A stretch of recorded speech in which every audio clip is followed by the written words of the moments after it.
গাজীপুরের কালিয়াকৈর উপজেলার বারুইপাড়া এলাকায় জাতীয় ক্যাম্প সাইটে বাংলাদেশ গার্ল গাইডস অ্যাসোসিয়েশনের ব্যবস্থাপনায় অনুষ্ঠিত নবম জাতীয় রেঞ্জার ক্যাম্প 2025 তাঁবু জলসার মধ্য দিয়ে শেষ হয়েছে। দেশের 10টি অঞ্চল থেকে আসা রেঞ্জাররা এই 7 দিনব্যাপী ক্যাম্পে অংশ নেন।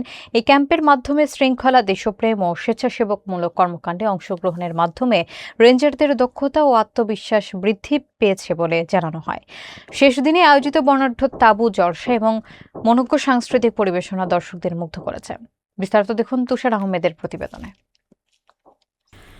বাংলাদেশ গার্ল গাইডস অ্যাসোসিয়েশনের সার্বিক ব্যবস্থাপনায় 7 দিনব্যাপী নবম জাতীয় রেঞ্জার ক্যাম্প 2025 গাজীপুরের কালিয়াকৈর উপজেলার বারুইপাড়া এলাকায় অবস্থিত জাতীয় ক্যাম্প সাইটে তাঁবু জলসার মাধ্যমে সমাপ্ত হয়েছে। শুক্রবার সন্ধ্যায় এই তাঁবু জলসার আয়োজন করা হয়। ক্যাম্পটিতে দেশের বিভিন্ন প্রান্ত থেকে আগত 10টি অঞ্চলের রেঞ্জাররা অংশগ্রহণ করেছিলেন। ক্যাম্প চলাকালীন সময় শৃঙ্খলা, নেতৃত্ব, দেশপ্রেম এবং বিভিন্ন স্বেচ্ছাসেবকমূলক কর্মকাণ্ডে অংশ নেওয়ার ফলে রেঞ্জারদের দক্ষতা এবং আত্মবিশ্বাস বৃদ্ধি পেয়েছে। আয়োজকরা বলেন, এই ক্যাম্পের মাধ্যমে রেঞ্জারদের মধ্যে নৈতিকতা, নেতৃত্ব এবং সামাজিক দায়বদ্ধতা গড়ে উঠেছে ও ভবিষ্যতেও এই ধরনের কার্যক্রম অব্যাহত থাকবে।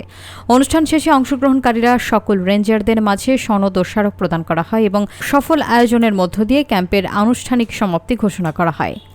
গার্ল গাইডস অ্যাসোসিয়েশনের জাতীয় কমিশনার কাজী জেবুন্নেসা বেগমের সভাপতিত্বে অনুষ্ঠিত সমাপনী অনুষ্ঠানে প্রধান অতিথি হিসেবে উপস্থিত ছিলেন গণপ্রজাতন্ত্রী বাংলাদেশ সরকারের কারিগরি ও মাদ্রাসা শিক্ষা বিভাগের সচিব মোহাম্মদ রফিকুল ইসলাম।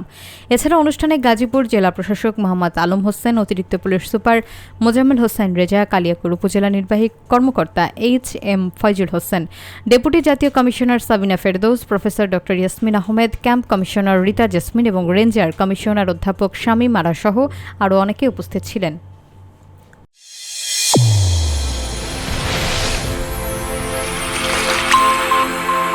চ্যানেল A1 হৃদয়ের স্পন্দন।